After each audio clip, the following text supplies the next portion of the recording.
லைஃப்பில் வந்து பல பல பல அடிகள் விழுந்துக்கிட்டே தான் இருக்கும். ஆனால் அதெல்லாம் தாண்டி திருத்திட்டு வாழணும். யாரும் வந்து எந்த அடியும் வாங்காமல் வந்து மெச்சூர் ஆக மாட்டாங்க. வந்துட்டு நீ தன்னந்தனியாக வந்து ஹோல்டு பண்ணாத. அதை ஹோல்டு பண்ணிங்கன்னா உனக்கு தான் அடி விழுகும். புரியுதா? கேட்டுக்கோ, திருந்திக்கோ, திருத்திக்கோ.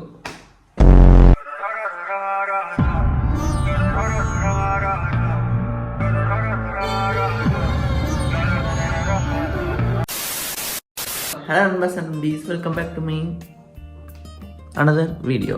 ஸோ இந்த வீடியோ எதை பற்றி இருக்குன்னு நீங்கள் பார்த்துருப்பீங்க. ஏன் இத்தனை நாள் வீடியோ வரலன்ற பற்றி கேள்வி உங்களுக்கு வரும். ஆனால் அதை பற்றி நான் பேசி டைம் வேஸ்ட் விருப்பப்படவே இல்லை. சென்னையில் தான் சூறாவளி போட்டு தாக்கிட்டு இருக்குன்னா என்னையும் போட்டு தாக்கிட்டு இருக்குது. அதே மாதிரி உங்களையும் போட்டு தாக்கிட்டு இருக்கோம். இந்த வருஷம் கிட்டத்தட்ட 2024 வந்து எப்படி ஸ்டார்ட் ஆச்சு, எப்படி முடியுது, வருஷம் எப்படி முடியுதுன்னு யாருக்குமே தெரிய மாட்டேங்குது. புது புது வருஷங்கள் வந்துக்கிட்டே இருக்குது. இந்த வருஷத்துலேயே நடந்த ஸ்மூத்தான அடிகள் இருந்து ஹீல் ஆகாதன்னா அடுத்த வருஷத்துக்கு போக போகிறேன். அதே மாதிரி என்னையும் சேர்த்து சில பேர் நீங்களும் இருப்பீங்க அந்த கூட்டங்கள். ஸோ இந்த வருஷம் நான் வாங்கின ஸ்மூத்தான அடிகள், அதாவது வந்துட்டு நீங்கள் எதுவும் தப்பாக நினச்சிக்க கூடாது நண்பர்களே. நம்ம லைஃப்பில் சில பல அடிகள் வாங்கியிருப்போம் நண்பர்களே. ஆனால் அதை வந்து ஒரு பாடமாக மாற்றி திருப்பி சரி பண்ணணும். திருப்பி அதே அடிகள் திருப்பி வாங்கக்கூடாது. ஓகேங்களா? ஸோ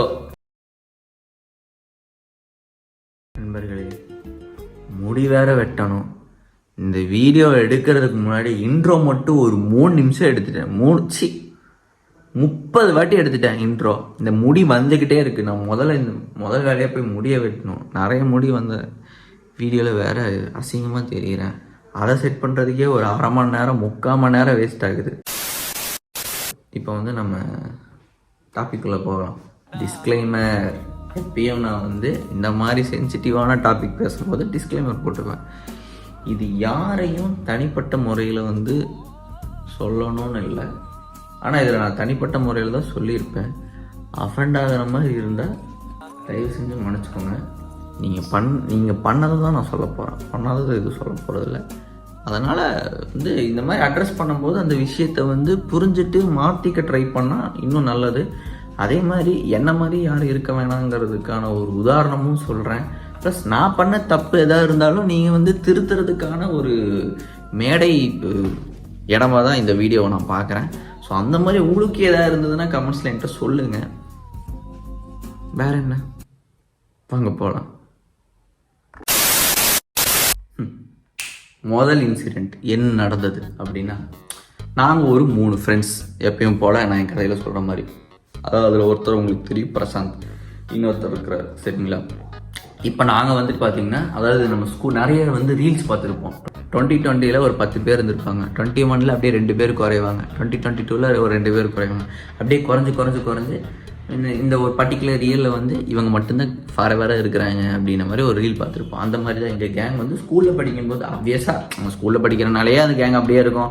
அப்படியே அடுத்த ஸ்டேஜுக்கு போகும்போது அப்படியே கொஞ்சம் கொஞ்சமாக பெரிய அப்படியே ஃப்ரெண்ட்ஸோட கூட்டம் குறைஞ்சிட்டே இருக்கும். ஆனால் நாங்கள் 3 பேர் மட்டும் அப்படியே ஏதோ ஒட்டுக்காகவே நின்றுட்டு இருந்தோம். எப்படி நின்றுருந்தோம்னா, சரி இத்தனைக்கும் 3 பேரும் ஒவ்வொரு மூலையில் இருக்கிறோம், சரிங்களா? ஸோ அப்படி இருக்கிறனாலே எங்களுக்குள்ளே வந்து அவ்வளோக்கா கனெக்டடாக வச்சுருக்க முடியல. ஸோ அதனாலே வந்து நாங்கள் பிளான் பண்ணி சரி வீக்லி ஒன்ஸோ ட்வைஸோ ஒரு 2 நாளாக வந்துட்டு, அதாவது சாட்டர்டே சண்டே வந்துட்டு நம்ம எல்லாம் சேர்ந்து கேம் விளையாடணும்னு சொல்லிட்டு நிறைய கேம்ஸ் விளையாடுவோம். ஸோ அப்படி இப்போ விளையாண்டு ஒரு 2 hours 3 hours கேம் விளையாண்டுட்டு பேசும்போது நம்மளுக்கே தெரியும், சரி ஓகே இப்படி போயிட்டுருக்கு, நம்மலாம் வந்துட்டு என் லைஃப் இப்படி போயிட்டுருக்கேன் அப்படிங்கிற 3 பேரை டிஸ்கஸ் பண்ணிக்கலாம் அப்படின்னு. ப்ளஸ் 3 பேருமே வந்து எப்படி சொல்கிறது, நிறைய பிளான்ஸ், இது பண்ணணும் அது பண்ணணும் அப்படின்ற மாதிரி தான். அதாவது அதான் பசங்க பேசுகிற வெட்டி பேச்சு தான். டீ கடையாக இருக்கட்டும், அது கேமாக இருக்கட்டும். ஆனால் பேசுகிறதெல்லாம் வந்து பேங்க் பேலன்ஸில் 10 ரூபா வச்சுட்டு பெரிய டீ கடையை ஓப்பன் பண்ணலாம், இல்லை வந்து பிஸ்னஸே ஓப்பன் பண்ணலாம், அடுத்த இயர் மஸ்காயிடலான்ற மாதிரி அளவுக்கெல்லாம் பிளான் போடுவோம். அதெல்லாம் இருக்கிற விஷயங்கள் தான். ஸோ அந்த மாதிரி தான் நாங்களும் வந்துட்டு 3 பேர் அப்படியே பிளான் பண்ணி ஒவ்வொரு வாட்டியும் வந்துட்டு விஷயங்கள் டிஸ்கஸ் பண்ணுறது, அந்த ஒரு இம்பார்ட்டண்டான விஷயங்கள் வந்து ஆல்வேஸ் வந்து ஷேர் பண்ணிப்போம். ஸோ அதே மாதிரி தான் நான் ஏதாவது தப்பு பண்ணாலுமே அவங்க ஒரு 4 விஷயம் சொல்லுவாங்க.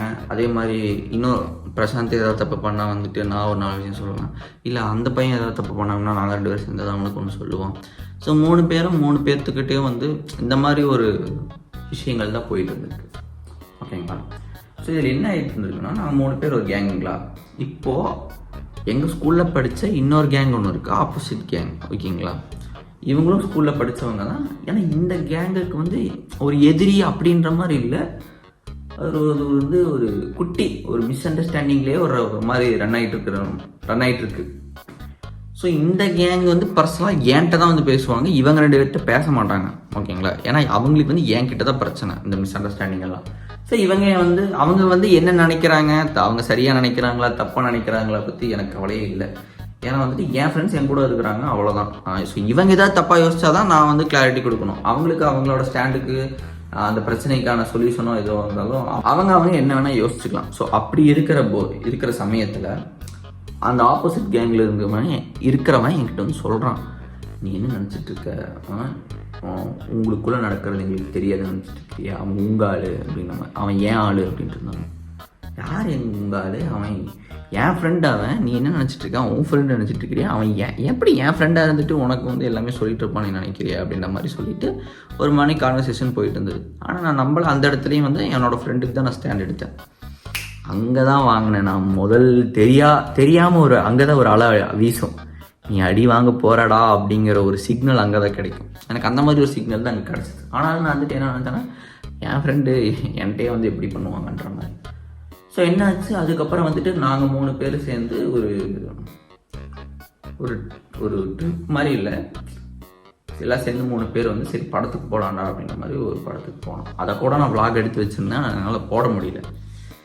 ஸோ வந்துட்டு இப்படி ட்ரிப்பில் போகும்போது ஒன்றுமே நடக்கல, ஒரு குட்டி விஷயந்தான் நடந்தது. அதுக்கும் ஒரு மாதிரி டிஸ்டர்ப் ஆகிட்டான், என்னடா இப்படி பண்ணிட்டேன், ரொம்ப எனக்கு மூட் அப்செட்டு அப்படின்ட்டான். சரி மூட் அப்செட்டுன்னு பண்ணிட்டோம், நம்மளே ஏதோ ஒன்று சொல்லிட்டோம், அவன் மூட் அப்செட் ஆகிட்டான் அப்படின்னு நாங்கள் விட்டுட்டோம். சரி கொஞ்ச நேரம் விட்டு அவனே சரியாயிடுவான் அப்படின்னு. ஆனால் அவன் ஒரு மாதிரியாகவே இருந்தான். அப்புறம் அந்த அன்னைக்கு என்னாச்சு, திருப்பியும் வந்துட்டு அந்த டாபிக் வந்து எடுத்தோம். சரி இந்த டாபிக் எடுக்காமல் இப்படியே விட்டோம்னா அது கடைசியாக வந்து எங்களுக்குள்ள ஒரு ப்ராப்ளமாக வந்துடக்கூடாது, ஸோ அது எடுத்து கிளாரிஃபிகேஷன் கொடுத்துடலாம் அப்படின்ற மாதிரி நினச்சோம். அதில் என்னாச்சு, ஒரு நல்லது சொல்லலான்னு போய் அது வந்து வேற மாதிரி அவனுக்கு ப்ரொஜெக்ட் ஆயிடுச்சு. அதாவது அவன் மேலே நான் தப்புன்னு சொல்ல விருப்பப்படலை, ஆனால் அது தப்பாக போயிடுச்சு. அவனும் ஒரு மாதிரி எடுத்துக்கிட்டு அஃபண்ட் ஆகிட்டான். இதெல்லாம் நடந்துடுச்சு, ஓகேங்களா? இந்த மாதிரி நடந்த அப்புறமும் வந்து எனக்கும் அவனுக்கும் ரொம்ப பெரிய சண்டை நடந்தது. சண்டைன்னு சொல்ல முடியாது, ரொம்ப ஒரு மாதிரி ஆர்குமெண்ட்டாக போயிடுச்சு, ஒரு மாதிரி டிஸ்டர்ப் ஆயிடுச்சு. சரி வேண்டாம் அப்படின்னு இந்த டாப்பிக்கே அப்படியே விட்டுட்டோம். அந்த நேரத்தில் விட்டோடனே நான் வந்துட்டு எனக்கும் ஒரு மாதிரி ஆயிடுச்சு. நானும் அவன்கிட்டையும் என் ஃப்ரெண்டுஸ்டையும் சொல்கிறேன், என் ப்ரெசண்ட்டையும் சொல்கிறேன், என்னடா இது நம்ம வேறு மாதிரி எடுத்துகிட்டு போய் பேசி இதை சால்வ் பண்ணலான்னு பார்த்தோம். நான் திருப்பி இது வந்து வேற ஒரு விதமாக வந்து போய் முடிஞ்சிருச்சேன்ற மாதிரி ஒரு மனஸ்தாபம் இருந்தது மனசுக்குள்ளே. ஆனால் அந்த மாதிரி ஒரு நேரத்தில் தான் என்ன நடந்ததுன்னா, இந்த கேங் இருக்காங்க பார்த்தீங்களா, ஆப்போசிட் கேங், இவங்க வந்து என்கிட்ட என்னென்னா திருப்பி வந்து இன்னொரு எக்ஸ்டர்னல் பர்சன்ட் இருந்து என்கிட்ட வந்து ஒரு நியூஸ் வருது. என்னென்னா வந்துட்டு இந்த மாதிரி வந்து அந்த பர்சன், அதாவது உன் கேங்கில் இருக்கிற ஒரு ஃப்ரெண்டு வந்துட்டு இந்த மாதிரி விஷயங்கள்லாம் சொல்லியிருக்காங்க. ஏன்னா எனக்கு அந்த ஆப்போசிட் கேங்கில் இருக்கிற பர்சன் தான் என்கிட்ட சொன்னாங்கன்ற மாதிரி என்கிட்ட சொன்னான்னு என்னால் திருப்பி இதை அக்செப்ட் பண்ணிக்க முடியல. என்னடா இது, அந்த அன்னைக்கு தாண்டா அந்த என்னோட ஆப்போசிட் கேங்கில் இருக்கிற பர்சன் வந்து சொன்னான், உன் டீமில் ஒருத்தன் வந்து எல்லாமே என்கிட்ட சொல்லிட்டு இருக்கிறான்டா, அதையும் தெரியாமல் நீ இருக்கிற, அவன் ஏன் ஆள்றான்ற மாதிரி ஒரு விளையாட்டுக்கு சொன்ன விஷயத்த நான் வந்து சீரியஸாக எடுத்துக்காமல் விளையாட்டுக்காகவே எடுத்துகிட்டு அப்புறம் நான் திருப்பியும் வந்து அந்த ஆப்போசிட் கேங்கிட்ட வந்து கேட்கும்போது, அந்த ஆப்போசிட் கேங்கில் இருக்க பர்சன்ட்டை கேட்கும்போது அந்த பர்சன் சொல்கிறாங்க, ஆமாம் இந்த பையன் வந்து என்கிட்ட நான் கேட்கும்போது தான் அந்த பையன் சொன்னான்ற மாதிரி இருக்கும்போது என்னால் அதை நம்பவே முடியல. அதாவது நான் வந்து இந்த விஷயங்கள்லாம் சொல்லாத, இதெல்லாம் பண்ணாத, இப்போ நான் எங்கே போகிறேன் எங்கே வரேன் இந்த மாதிரி விஷயங்கள்லாம் வந்து அப்பப்போ வந்து சொல்லிட்டு இருந்திருக்கான். அவனோட இன்டென்ஷன் என்னன்னா வந்துட்டு நல்லது செய்யணும் அப்படிங்கிற இன்டென்ஷன் இருந்திருக்கு. ஆனால் இது ஏன் நான் வந்துட்ட சொல்கிறேன், நீ என் ஃப்ரெண்ட், நீ என்னோட ஃப்ரெண்டு, நீ எனக்கு தான் நான் உண்மையாக இருக்கணும். அப்போ நீ என்கிட்ட இதெல்லாம் சொல்லாமல் என்கிட்டே இதெல்லாம் சொல்லாமல் இருந்திருக்க. சரி ஓகே, எனக்கு இது கூட வந்துட்டு சரி ஒரு நல்ல இன்டென்ஷனில் பண்ணால் இது இந்த மாதிரி முடிஞ்சிருச்சு அப்படிங்கிறதுக்கான விஷயத்துக்கே நான் வரல. இது இந்த மாதிரி நடந்துருச்சு, இது வந்து எந்த ஒரு பாண்ட் எடுத்தாலும் இந்த மாதிரி ஒரு விஷயம் நடக்கும்னு வச்சுக்கோங்களேன். ஆனால் இதில் ட்விஸ்ட் என்ன நடந்ததுன்னா, ஸோ இதெல்லாம் நடந்துருச்சு, இவ்வளோ மனஸ்தாபங்கள் வந்துருச்சு. ஆனால் வந்துட்டு அந்த கான்வர்சேஷனுக்கு அப்புறம் 4 மாதமோ 5 மாதமோ ஆயிடுச்சு. இப்போ வரைக்குமே வந்து அவன் வந்து அட்லீஸ்ட் வந்து என்னடா ஏன் பேசலை, சரி ஏன் பேசலைங்கிறத கூட விடுங்க, என்னடா ஹாய், என்னடா என்ன பண்ணுற ஏது பண்ணுற அப்படிங்கிறது. அவன் எதுவுமே கேட்கல, எதுவுமே பண்ணல. இது எனக்கு மட்டும் ஒரு ஒரு ஃபீலிங்காக இல்லை, பிரசாந்துக்கு ஒரு மாதிரி இருந்தது. என்னடா இவன் இத்தனை நாள் இருந்திருக்கோம், இத்தனை நாள் பழகியிருக்கோம், ஒருத்தருக்கு ஒருத்தர் சப்போர்ட்டிவாக இருந்திருக்கோம், ஒவ்வொரு விஷயத்துலையும் வந்து ஸ்ட்ராங்காக பேசி இருக்கிறோம். ஆனால் வந்துட்டு ஒரு ஸ்டாண்ட் எடுத்து, இந்த பாண்டுக்கு ஒரு ஸ்டாண்ட் எடுத்து, என்னடா அட்லீஸ்ட் ஒரு ஹாய், ஒரு மெசேஜ், ஒரு கால் எதுவுமே இல்லை. அன்னைக்கு நாங்கள் 3 பேர் படத்துக்கு போவோம் அன்னைக்கு பேசுனதோட சரி. அதுக்கப்புறம் இன்னைக்கு வரைக்குமே அவன் எதுவும் பேசவும் இல்லை. அவன் ஒரு கேஷுவலான ஒரு டாக்குக்கு வந்து ஒரு கான்வர்சேஷனும் பில்ட் பண்ண ட்ரை பண்ணல. அப்போ எனக்கு ஃபீல் ஆயிடுச்சு, ஏதாவது இத்தனை வருஷம் 8-10 வருஷமாக உனக்கு ஃப்ரெண்ட்ஷிப்பாக ஒரு ஃப்ரெண்ட்ஷிப் பாண்டில் வந்து எனக்கு க்ளோஸாக இருந்தது எல்லாமே ஒரு ஸ்மூத்தான அடி தான் அப்படின்ற மாதிரி எனக்கு ஃபீல் ஆச்சு. ஒரு ஒரு ஒரு பாண்ட், ஒரு ஃப்ரெண்ட்ஷிப்பாக தான், ஒரு ஃப்ரெண்ட்ஷிப்போ எதுவாக இருந்தாலும், அதாவது வந்து ஒரு நார்மலாக வந்து ஒரு சண்டை சச்சரவு இதெல்லாம் எல்லாமே வர்றது தான். ஆனால் வந்து இந்த பாண்டுக்குள்ளே நம்ம வந்து பேசி சால்வ் பண்ணிடணும். சால்வ் பண்ணாமல் இப்படி பேசாமல் இருக்கிறது வந்து எல்லாத்துக்கிட்டையும் அப்படி எக்ஸ்பெக்ட் பண்ணிட மாட்டோம். நம்ம யாரோ ஒரு ஃப்ரெண்டு சும்மா கிளாஸில் பேசுகிறான்னா அவன் என்கிட்ட பேசினா என்ன பேசாட்டி என்னன்ற மாதிரி ஒரு மைண்ட் செட்டில் எடுத்துக்கலான்னு வைங்களேன். ஒரு ஃப்ரெண்டு ஒரு இத்தனை வருஷம் பழகிருக்கோம், பெரிய பெரிய ஒரு ஃப்யூச்சரான திங்ஸான டிஸ்கஸ் பண்ணியிருக்கிறோம். அவள் அப்படியெல்லாம் இருக்கும்போது நீ பேசக்கூட ட்ரை பண்ணனா ஒரு ஃப்ரெண்டுகிட்ட, அப்புறம் அது என்ன அடி? ஸ்மூத்தான அடி தானே, அவ்வளோதான். நான் வாங்கின முதல் வந்து அதுவும் என்னோடய ஃப்ரெண்டுகிட்ட வாங்கின ஒரு முதல் ஸ்மூத் அடி. அதை வந்துட்டு என்ன எனக்கு ஃபீல் ஆகுதுன்னா, எக்காரணத்து கொண்டும் எது கொண்டும் வந்துட்டு ஒரு பாண்டையோ ஒரு ஃப்ரெண்ட்ஷிப்பையோ வந்துட்டு நீ தன்னந்தனியாக வந்து ஹோல்டு பண்ணாத. அதை ஹோல்டு பண்ணிங்கன்னா உனக்கு தான் அடி விழுகும். புரியுதா? கேட்டுக்கோ, திருத்திக்கோ. அடுத்தது ரெண்டாவது இன்சிடெண்ட் நல்லா சூடான இன்சிடெண்ட்டாக இருக்கும். ஸோ வந்து இந்த பர்சன் வந்து எனக்கு ஒரு கொஞ்சம் வெல்விஷர் மாதிரி, ரொம்ப க்ளோஸ் டு மை ஹார்ட். எது நடந்தாலும் ரொம்ப வருஷமாக எனக்கு கூடவே இருக்கிறாங்க, க்ளோஸ் டு மை ஹார்ட். எதுனாலுமே வந்து அவங்கள்ட்ட வந்து நான் ஷேர் பண்ணுறதாலும் சரி, இந்த மாதிரி பிரச்சனைகள் நடக்குது, இதுக்கான என்ன பண்ணணும் அப்படிங்கிறது, கரியர் வைஸாக சரி, லைஃப் இருந்தாலும் சரி, அந்த மாதிரி ஒரு பர்சன் நம்மளுக்கு இருந்தாங்கன்னா நம்மளுக்கு ஒரு ஆப்வியஸாக சப்போர்ட்டிவாக இருக்குங்கிற ஒரு பட்சத்தில் ரொம்ப அவங்கள வந்து நான் ரொம்ப ரெஸ்பெக்ட்ஃபுல்லாகவும் ரொம்ப இதாகவும் பார்ப்பேன். ஸோ அவங்கள்ட்ட நான் வந்து இப்போ அவங்களாம் நம்மளுக்கு க்ளோஸான பீப்புள், ரொம்ப க்ளோஸ் டு மை ஹார்ட் அப்படிங்கிறது எப்பயுமே ஞாபகம் வச்சுக்கோங்க நண்பர்களே. நம்மளுக்கு வேறு யாருமே வந்து இந்த ஸ்மூத்தான அடிகளை கொடுக்க மாட்டாங்க. நம்ம கூடயே இருக்கிறாங்க பாருங்கள், நம்மளுக்கு க்ளோஸ் டு த ஹார்ட்ன்ற மாதிரி நினைக்கிறோம் பாருங்கள், அவங்க தான் கலர்ஃபுல்லாக கொடுப்பாங்க. ஓகேங்களா? கலராக இருக்கும் அடிகள். ஸோ அப்படி இருக்கும்போது இந்த பர்சன் வந்து ரொம்ப, அதாவது சொன்ன மாதிரி ரொம்ப க்ளோஸ் டு மீ. அப்படி இருக்கும்போது அவங்கக்கிட்ட இந்த மாதிரி க்ளோஸான பீப்புள்கிட்ட தான் நம்மளாம் சில விஷயங்கள் வந்து எக்ஸ்பெக்ட் பண்ண முடியும். ஸோ இந்த மாதிரி விஷயங்கள் பண்ணாதீங்கன்ற மாதிரி கேட்க முடியும். ஏன்னா அவங்கள எனக்கு ஃபேவரட்டான பர்சன். நான் அவங்கள்ட்ட வந்து ஏன் கேட்கக்கூடாது அப்படிங்கிற ஒரு தாட் எனக்கு. ஓகேங்களா?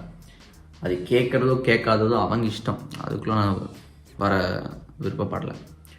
ஸோ அப்படி இருக்கும்போது நான் சொல்கிறேன், இந்த பர்சன்ட்டை எனக்கு நீங்கள் இருக்கிறது எனக்கு வந்து பிடிக்க மாட்டேங்குது, நீங்கள் பண்ணாதீங்கன்னு நான் சொல்லலை, எனக்கு பிடிக்க மாட்டேங்க ஒரு மாதிரி எனக்கு.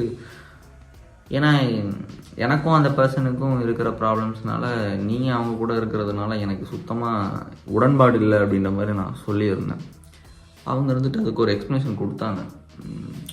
ஸோ நானும் சரி ஏதோ அப்படின்ற மாதிரி நான் விட்டுட்டேன். அப்புறம் அவங்களே கொஞ்ச நாள் கழித்து இல்லை நான் அப்படி தான் இப்படி இருக்கிறேன் அப்படி இருக்கிறேன்ற மாதிரி அவங்க சைட்லேருந்து அவங்க சொன்னாங்க. சரி இந்த மாதிரி சரி இப்படி சொல்கிறாங்களே, நான் என்ன கேட்டேன்னா, இல்லை உங்களால் இப்படித்தான் இது இப்படி தான் ஜீஷன் அப்படின்ற மாதிரி என்கிட்ட சொல்லிட்டாங்கன்னா கூட நான் பெருசாக அதை எடுத்துக்க மாட்டேன். ஆனால் அவங்க வந்துட்டு என்ன சொன்னாங்கன்னா, இல்லை லேட்டராக வந்துட்டு ஓகே சரி நான் பேலன்ஸ் பண்ணிக்கிறேன்ற மாதிரி அவங்க சொன்னாங்க. அதுக்கப்புறம் சொல்லுவாங்க அப்பப்போ இந்த மாதிரி எல்லாம் சில டைம் நானே விட்டுருவேன். அப்புறம் ஒரு நாள் நைட்டு தான் நான் என்னோடய ரீல்ஸ் என்னோடய இன்ஸ்டாகிராம் வந்து நான் ஃபீட் பார்த்துட்டு இருந்தேன். ஃபீட்ஸ் பார்க்கும்போது சடனாக பார்த்தோம்னா ஒரு ஒரு ஒரு ஒரு ஒரு வீடியோ பார்க்குறேன் நான். அந்த வீடியோவில் வந்துட்டு பின்னாடி கார்னரில் இந்த பர்சன் வந்து நின்றுட்டுருக்குறாங்க. ஏன்னா ஃபுல் ஷாக்கு. என்னடா நம்ம இப்போ தானே அவ்வளோ சொல்லிட்டு வந்தோம், பார்த்தோம்னா இந்த பர்சன் என்னடானா இங்கே இருக்கிறாங்க இந்த வீடியோவில் இந்த கேங்கோட அப்படின்னும்போது ஒரு அன்எக்ஸ்பெக்டடாக தான் இருந்தது அந்த விஷயம். எனக்கு அது வந்து இந்த வருஷம் நான் வாங்கின அடுத்த ஒரு அடியாக இருந்துச்சு. அதான் வந்துட்டு என்னன்னா இந்த விஷயத்தில் நீங்கள் அவங்க கூட இருக்க வேண்டாங்கிறது ப்ராப்ளம் இல்லை. என்கிட்ட வந்து ஒரு விஷயம் சொல்கிறீங்க, அதை வந்து நான் எடுத்துக்கிறேன். ஸோ இது இப்படித்தான், ஸோ இந்த மாதிரி இந்த விஷயங்கள் வந்து இப்படித்தான், இவங்க வந்து எனக்கு இம்பார்ட்டன்ற மாதிரி என்கிட்ட நீங்கள் சொல்லிட்டீங்கன்னா அந்த மாதிரி விஷயத்த நான் ஓகே, நான் அந்த மாதிரி என் மைண்டை ஃபிக்ஸ் பண்ணிட்டு நான் போயிடுவேன். ஆனால் நீங்கள் வந்து எனக்கு ஸ்டாண்ட் எடுத்துகிட்டு ஆனால் அந்த இடத்துல அப்படி பண்ணுறதுனால வந்துட்டு எனக்கு அது பிடிக்காம போயிடுச்சு. சரிங்களா? ஸோ இதனாலே வந்துட்டு அந்த பர்சன்ட்டை வந்துட்டு நான் டோட்டலாக பேசுறது ஸ்டாப் பண்ணிட்டேன். எதுக்கு இந்த மாதிரி ஒன்று என்கிட்ட ஒரு மாதிரி ஒன்று சொல்லிவிட்டு அங்கே ஒன்று பண்ணிவிட்டு அங்கே என்ன சொல்கிறாங்கன்னு எனக்கு தெரியல. அப்படி இருக்கும்போது எனக்கு என்ன தோணுன்னா, சரி இந்த பர்சன் என்கிட்ட வந்து சரி இவ்வளோ நடந்துருச்சு, ஓகே இவ்வளோ நடக்குது, நான் பார்க்குறேன், நான் பேச மாட்டேங்கிறேன்ற போது அதே தான் அந்த இன்சிடெண்ட்டில் நடந்த அதே மாதிரி தான் என்கிட்ட வந்து பேசியிருக்கலாமே, என்கிட்ட வந்து கிளாரிஃபிகேஷன் கொடுத்துருக்கலாமே. அதுவும் வந்து ஒரு பல மாதங்கள் போச்சு ஆயிடுச்சு. ஆனாலுமே அந்த பர்சன் வந்து என்கிட்ட வந்து ஒரு ஸ்டாண்ட் எடுத்து ஏன் பேச மாட்டேன்ற, என்ன ஆச்சு, இந்த மாதிரி விஷயங்கள் வந்து ஒரு கிளாரிஃபிகேஷனே பண்ணல. ஸோ அப்படி என்ன ஆச்சு, அதுக்கப்புறம் பார்த்தீங்கன்னா அந்த சைடு இன்னும் அதிகமாகிட்டே இருந்தது. ஓகே, அந்த சைடு அவங்களுக்கு இம்பார்ட்டண்ட்டாக இருக்கிறனால அவங்களுக்கு அவங்க கிளாரிஃபிகேஷனோ டைம் ஸ்பெண்ட் பண்ணுறதோ அப்படின்ற மாதிரி இருக்கும்போது நான் வாங்கின அடுத்த ஒரு அடியாக நான் அதை வந்து பார்த்தேன். அதான் இந்த அடி மூலயமா நான் என்ன சொல்ல விருப்பப்படுறேன்னா, அந்த பர்சனுக்கு, அதாவது நான் ஆப்போசிட் பர்சனுக்கு சொல்கிறேன், அதான் வந்து உங்களுக்கு இதுதான் இம்பார்ட்டன்னா அந்த பர்சன்ட்ட சொல்லிடுங்க. அவங்ககிட்ட எக்ஸ்பெக்ட் பண்ண மாட்டாங்க. நீங்கள் அவங்கள்ட்ட ஒரு படம் மாதிரி ஒரு காட்டிட்டு வேற ஒரு படத்தை நான் வந்து கோட் படத்துக்கு கூட்டிகிட்டு வந்துட்டு பக்கத்தில் வேற ஒரு படத்துக்கு கூட்டிகிட்டு போய் உட்கார வச்சுருந்தா அவ்வளோதான் சீன். நம்மளுக்கு ஒரு ப்ரொஜெக்ஷன் கொடுத்துட்றாங்க. அதுக்கப்புறம் அவங்க வேற விஷயம் பண்ணுறதா இருந்ததுன்னா அது வந்துட்டு எந்த விதத்தில் நியாயமாக இருக்குங்கிறது எனக்கு தெரியல. ஏன்னா இப்போ இவ்வளோ இது பேசுகிறோம் அப்படிங்கிறதுனா இவ்வளோ நடந்திருக்கு, இவ்வளோ வருஷம் இருந்திருக்கீங்க, ஒரு 1000 டாக்ஸ் வந்து நம்ம வந்து ஷேர் பண்ணியிருக்கிறோம். அப்படி இருக்கும்போது இந்த மாதிரி விஷயங்கள்லாம் நடக்கும்போது கொஞ்சம் வந்து கஷ்டமாக தான் இருக்கும். ஆனால் வந்து அதை வந்து திருத்திட்டு வரணும். இப்போ இந்த 2 அடியில் சொன்னேன், இது வந்து பர்சனலாக அவங்க 2 பர்சனுக்கு சப்போஸ் இந்த வீடியோ பார்த்தா அவங்களுக்கு தெரிஞ்சிருந்ததுன்னா நீங்கள் பண்ணுறது தான் நான் சொன்னேன். நீங்கள் வந்து தயவு செஞ்சு அதை அஃபெண்ட் ஆகிக்க வேணாம். இது வந்து உங்களுக்கு கிளியர் பண்ணணும்னு நினச்சிங்கன்னா பண்ணுங்கள், இல்லைனா இது இப்படியே விட்டுருங்க. நான் வந்து இதை பற்றி பேச விருப்பப்படலை. Meanwhile bro god is revenge of his story through YouTube வீடியோன்ற மாதிரி ஒரு எடிட்டர் போட்டுறதா. இதெல்லாம் வந்து ஒரு ஸ்மூத்தான அடிகளா அப்படின்ற மாதிரி சில பேர் எடுப்பீங்க. ஆனால் இந்த வருஷம் நான் வாங்கின ஒரு வெயிட்டான ஒரு பாடங்கள்னால் இந்த 2 பாடங்கள் தான். ஸோ உங்களுக்கும் இந்த மாதிரி பல ஸ்மூத்தான அடிகள் வந்து வாங்கியிருப்பீங்க. அதை வந்து தயவு செஞ்சு வந்து கமெண்ட் செக்ஷனில் ஷேர் பண்ணிவிடுங்க, ஓகேங்களா? லைஃப்பில் வந்து பல அடிகள் விழுந்துக்கிட்டே தான் இருக்கும். ஆனால் அதெல்லாம் தாண்டி திருத்திட்டு வாழணும், அவ்வளோதான் வந்து விஷயம். யாரும் வந்து எந்த அடியும் வாங்காமல் வந்து மெச்சூர் ஆக மாட்டாங்க. எல்லோரும் வந்து நம்ம வந்து அந்த மாதிரி ஒரு கட்டத்தில் வந்துட்டு நம்மளை திருத்திக்கிட்டு மாற்றிக்கிட்டு இருந்தால் தான் இன்னும் பெட்டராக இன்னும் வந்து ஸ்ட்ராங்கான பர்சனாக வந்து மாற முடியும்னு நான் நம்புகிறேன். ஸோ இந்த வீடியோ உங்களுக்கு பிடிச்சிருந்தா தயவு செஞ்சு லைக் பண்ணி, கமெண்ட் பண்ணி, ஷேர் பண்ணி, தயவு செஞ்சு சப்ஸ்கிரைப் பண்ணிவிடுங்க. அதே மாதிரி நீங்கள் வாங்கின பாடங்கள் பற்றியும் கமெண்ட்ஸில் ஷேர் பண்ணி விடுங்க. அவ்வளோ பெஸ்ட்டு கமெண்ட் நான் அடுத்த வீடியோவில் வந்து சொல்கிறேன், ஓகேங்களா? ஸோ அதுவரை உங்களிடம் வந்து விடை பெறுவது உங்கள் நான் பாய்.